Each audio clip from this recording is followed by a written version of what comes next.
Bismillahirrahmanirrahim. Assalamualaikum warahmatullahi wabarakatuh.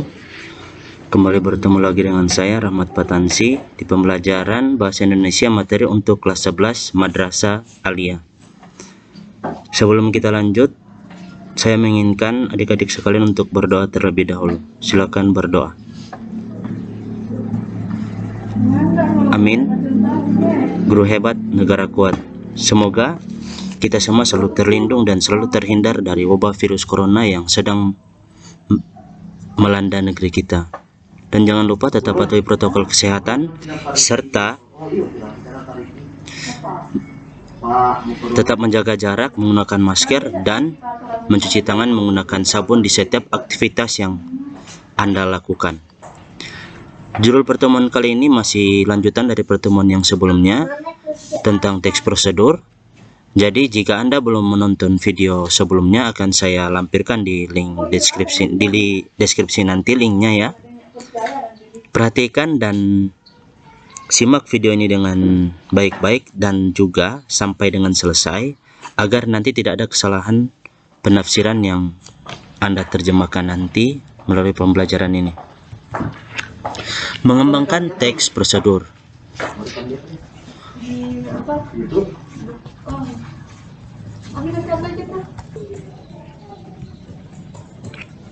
Lanjut ya.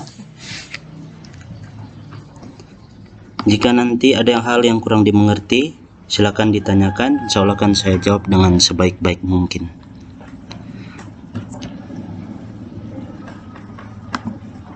Dengan mengetahui struktur dan aspek kebahasan teks prosedur, mudah pula bagi kita untuk memahami maksud teks itu. Pemahaman tentang teks prosedur sangatlah penting jika kita tidak berharap memperoleh efek berbahaya. Paling tidak petunjuk itu menjadi tidak efektif. Teks prosedur yang salah dapat berisiko tinggi apabila petunjuk itu berkenan dengan sesuatu yang membahayakan. Jadi untuk teks prosedur itu sendiri harusnya teks itu harus sesuai dengan petunjuk yang sudah benar-benar disusun dengan baik agar tidak terjadi kesalahan. Seperti itu ya. Pada kesempatan yang lalu saya sudah meminta Anda untuk membuat susunan teks prosedur dan sudah memberi contoh serta menjelaskan secara rinci tentang teks prosedur kepada Anda. Semoga insya Allah apa yang saya jelaskan pada pertemuan yang lalu kalian memahami dan mengerti. Nanti akan saya taruh di linknya akan saya taruh di deskripsi ya, untuk pertemuan 1, 2, dan 3. Menyusun rancangan garis besar suatu prosedur. Nah, perhatikan ya di layar Anda. Dengan mengetahui struktur dan aspek kebahasan teks prosedur, mudah bagi kita untuk memahami maksud teks prosedur. Yang memang seperti itu ya. Dengan mengetahui struktur dan aspek kebahasaan, yang pertama untuk teks prosedur, gunakanlah bahasa Indonesia agar semua kalangan bisa menerima bahasa tersebut. Jika kita menggunakan bahasa daerah, maka yang memahami dan mengerti maksud dari teks prosedur tersebut hanyalah orang-orang yang sedaerah dengan Anda. Alangkah lebih bijaksananya jika Anda menggunakan bahasa Indonesia, karena bahasa Indonesia mudah diterima di kalangan mana saja dan mudah dimengerti oleh siapa saja yang ada di Indonesia. Orang Indonesia ya. Sebuah teks prosedur haruslah jelas. Jelas tulisannya, jelas tujuannya, jelas maksudnya, seperti itu ya. Jadi tidak boleh ada kesalahan sekecil apapun dalam pelaksanaan teks prosedur tersebut ya, atau panduan dari prosedur tersebut. Untuk memperoleh kejelasan itu, kita dapat melakukan sebagai berikut. Mengartikan kata-kata sulit. Kata-kata yang dianggap sulit dapat kamu temukan maknanya melalui kamus. Arti kata yang berdasarkan kamus disebut dengan makna leksikal.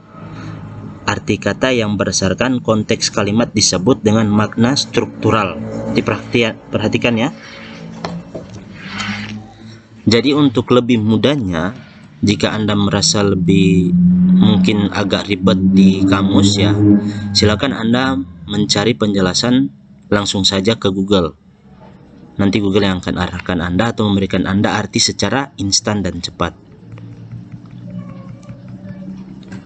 gunakanlah Kamus Bahasa Indonesia online-nya. Di sini ada pengelompokannya: kata, makna leksikal, makna struktural.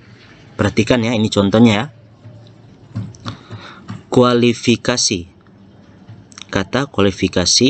Kualifikasi itu artinya sesuatu yang berkaitan dengan bidang-bidang tertentu ya, atau hal tertentu. Kualifikasi semacam kualifikasi pendidikan khusus untuk memperoleh suatu keahlian, seperti jurusan ya. Kualifikasi pendidikan berarti jenis jurusan atau keahlian yang dimiliki oleh orang tertentu. Contoh seperti saya, kualifikasi saya S1 Pendidikan Bahasa dan Sastra Indonesia, lebih dikhususkan untuk bahasa Indonesia. Seperti itu ya.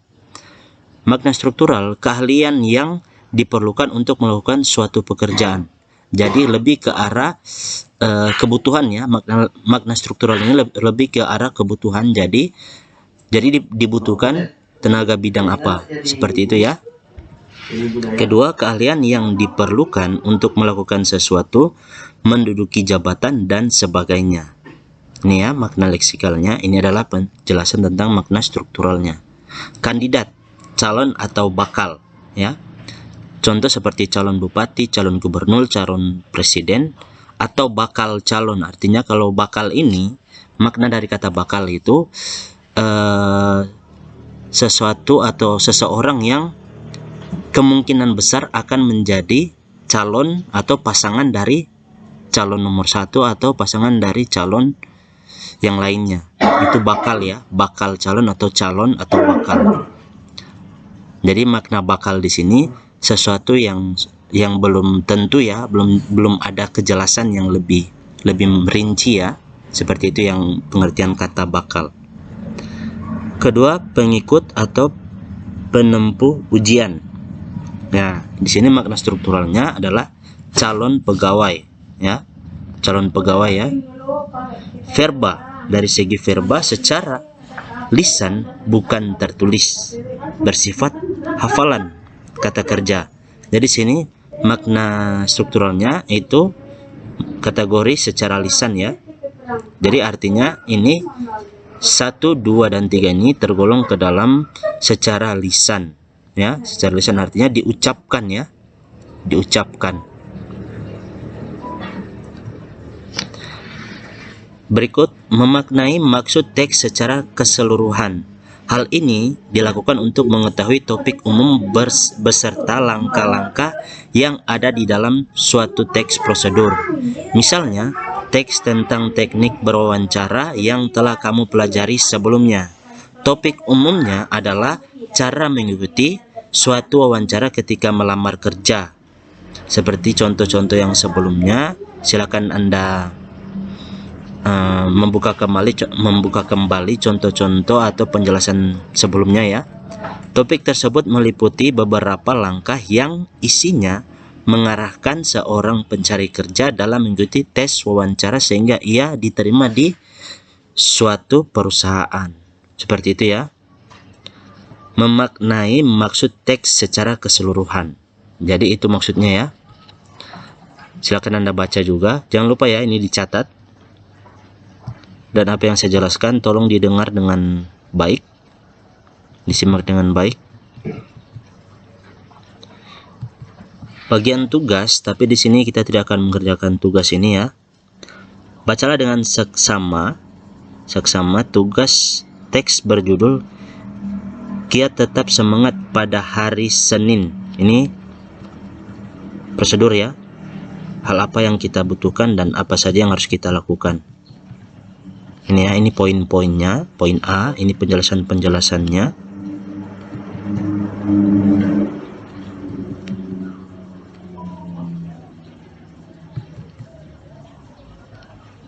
Nah, dengan begitu pekerjaan cepat selesai, kita bisa pulang tepat waktu dan bisa melakukan berbagai hal lain di luar pekerjaan. Ini ya, ini sudah bagian penutupnya ya.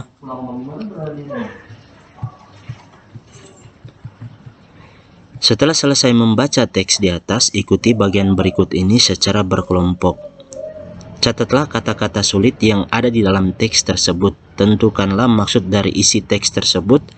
Jelaskan pula arti penting teks tersebut bagi pembacanya. Sajikan hasil kegiatan dalam rubrik penilaian. Nah, kata-kata sulit yang maksudnya itu adalah kata-kata yang sulit Anda mengerti ya. Yang sulit Anda mengerti. Silakan Anda tulis di sini. Ini contohnya ya. Ini hanya saya akan jelaskan sedikit. Maksud isi teks. Jadi maksud dari kata tersebut atau isi dari kata tersebut itu apa? Ketika Anda mencari kata-kata sulit, Anda mencari maknanya. Terus arti penting teks.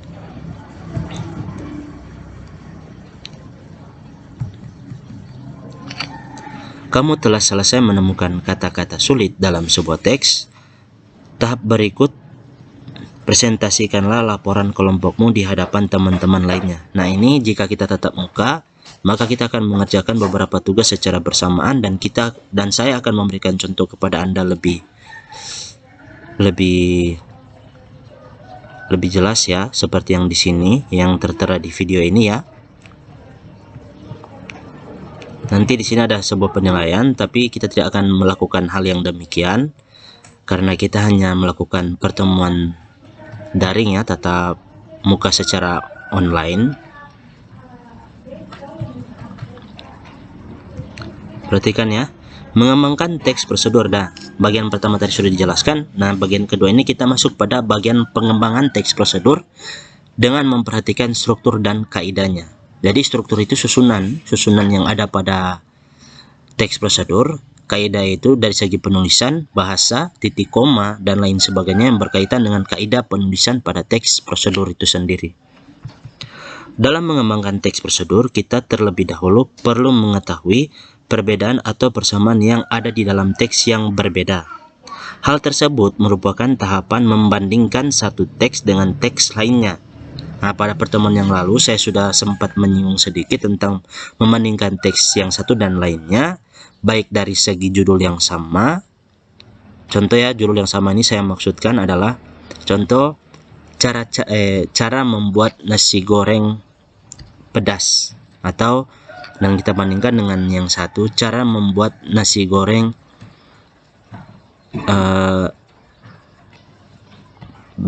memiliki cita rasa yang khas.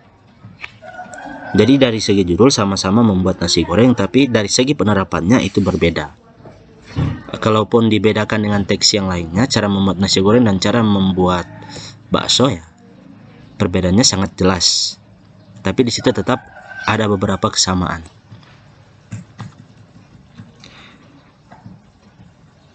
Jika kita cermati, teks berjudul Kiat Menata Rambut Pendek memiliki kesamaan dengan teks sebelumnya yang berjudul Kiat Tetap Semangat pada Hari Senin. Seperti itu ya. Teks prosedur sekurang-kurangnya memiliki 3 macam, diantaranya adalah sebagai berikut. Perhatikan ya. Teks bertema kebiasaan hidup, misalnya kiat hidup sehat, kiat belajar menyenangkan, dan kiat sukses bertetangga. Ini ya. Nah, poin pertama, teks prosedur biasanya bertemakan tentang kehidupan ya, dari beberapa aspek yang tadi sudah disinggung. Yang kedua, teks bertema aktivitas tertentu, misalnya cara membuat bolu, kukus, cara menanam jagung, cara melihara kucing. Jadi bertema aktivitas ini jadi sesuatu yang akan dikerjakan ya. Pertama ini yang akan dijalani. Yang kedua, teks bertema penggunaan alat, misalnya cara menggunakan laptop. Nah, di sini lebih ke arah memandu ya, memandu kita untuk melakukan sesuatu dengan benar untuk alat-alat tertentu agar tidak terjadi kesalahan ya. Mungkin karena kita tidak tahu caranya. Contoh seperti cara mematikan komputer, seperti yang sudah dijelaskan pertemuan lalu. Itu ada prosedurnya. Jadi kita tidak bisa langsung mematikan komputer serta-merta pada tombol power on off-nya ya.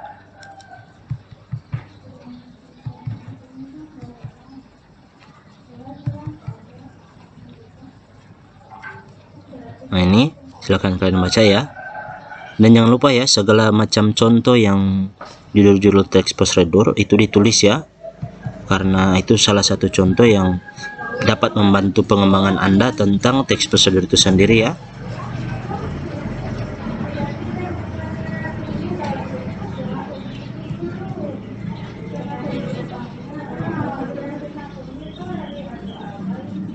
Jika terlalu cepat saya scroll, silakan kalian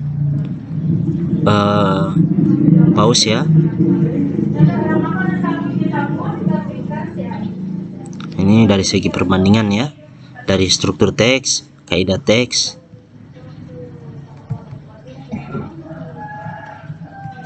Nah, mengomentari teks prosedur berdasarkan struktur dan kaidah teks prosedur. Jadi di sini kita diminta untuk memberikan tanggapan terhadap suatu teks prosedur berdasarkan dari struktur dan kaidah dalam teks prosedur itu sendiri. Jadi kita memberikan sebuah tanggapan tentang teks prosedur itu sendiri ya.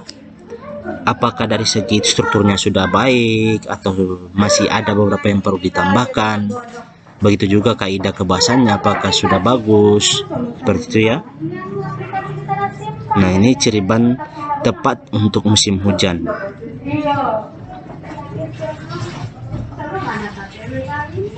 Dicatat ini ya.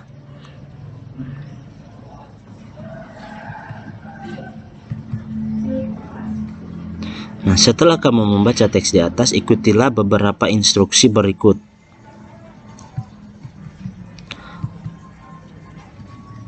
Nah, masalah pendahuluan dan penutup sudah saya singgung pada struktur yang sebelumnya.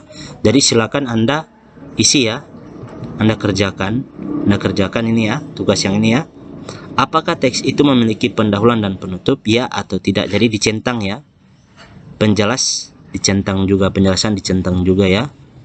Terus simpulan, Anda memberikan sebuah kesimpulan dari teks tersebut ya.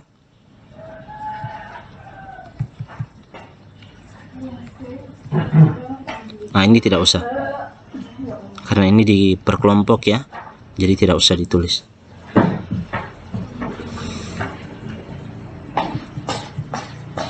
Nah, ini juga silakan Anda kerjakan.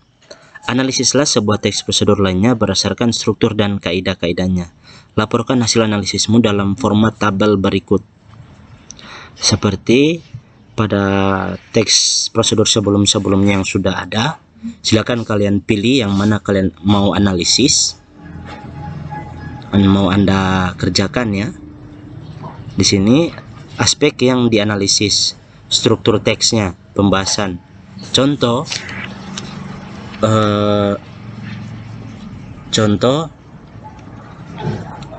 pada teks 1 yang berjudul cara mematikan komputer, itu sudah baik dan sudah sesuai dengan prosedur yang ada dan lain sebagainya ya. Pembahasan ya, Anda membahas apa. Jadi di sini Anda memberikan komentar ya. Setelah itu Anda memberikan kesimpulan tentang kedua teks tersebut ya.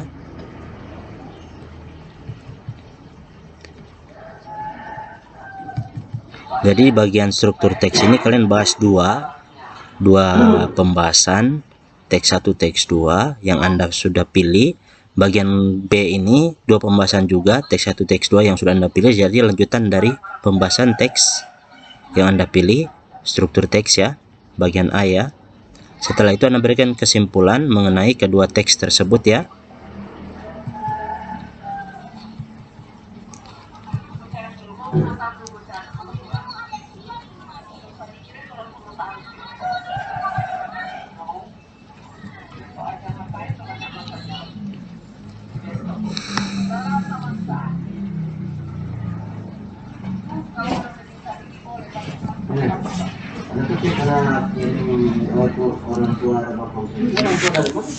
Nah, dalam menyunting teks prosedur ada beberapa hal yang harus diperhatikan, yaitu kebenaran isi, struktur, kaidah, kalimat, ataupun penggunaan ejaan atau tanda baca.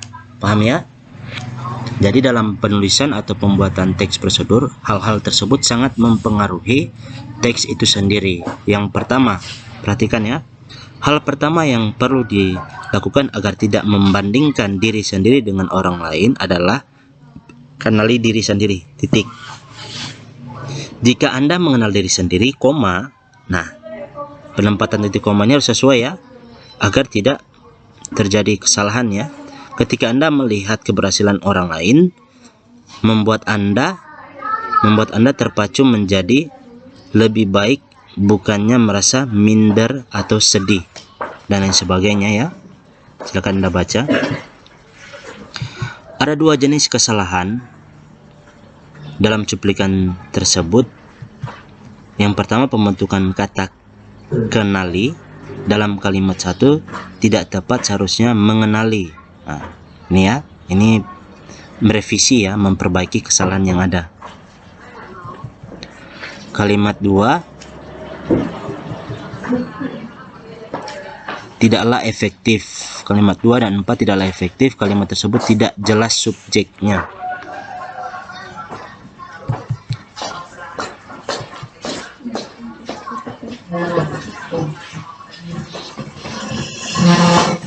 Tapi untuk bahasa Indonesia itu sendiri, kata Anda di sini sebaiknya A-nya itu menggunakan huruf kecil ya. Huruf kecil ya, bukan huruf kapital. Karena Anda di sini hanya merujuk kepada orang, tidak merujuk kepada nama orang, dan ini bukan nama orang ya. Paham ya?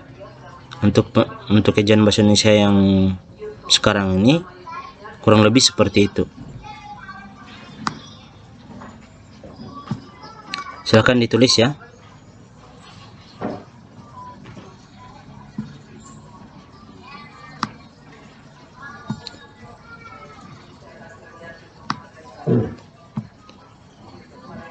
Nah, di sini Anda kerjakan seperti yang sudah ada pada contoh sebelumnya ya.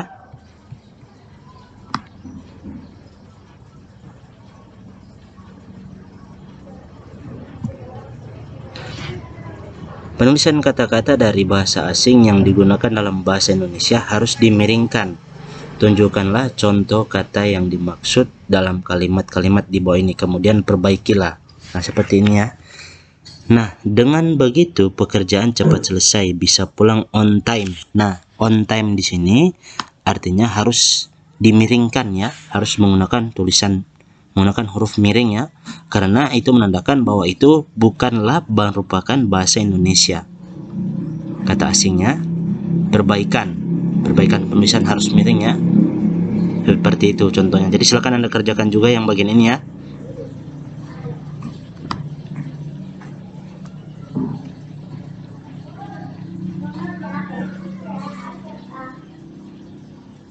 Jika terlalu cepat saya scroll, silakan di pause ya. Kalimat-kalimat ini terlalu panjang sehingga maksudnya sulit dimengerti. Oleh karena itu, peganglah kalimat-kalimat tersebut sehingga menjadi lebih efektif. Jadi di sini kita diminta untuk menyederhanakan ya kalimat ini ya. Bagi perusahaan, wawancara adalah kesempatan untuk menggali kualifikasi kandidat secara lebih mendalam, melihat kecocokan dengan posisi yang ditawarkan, kebutuhan dan kultur perusahaan. Jadi kita membuat kalimat ini menjadi sederhana. Bagi perusahaan, wawancara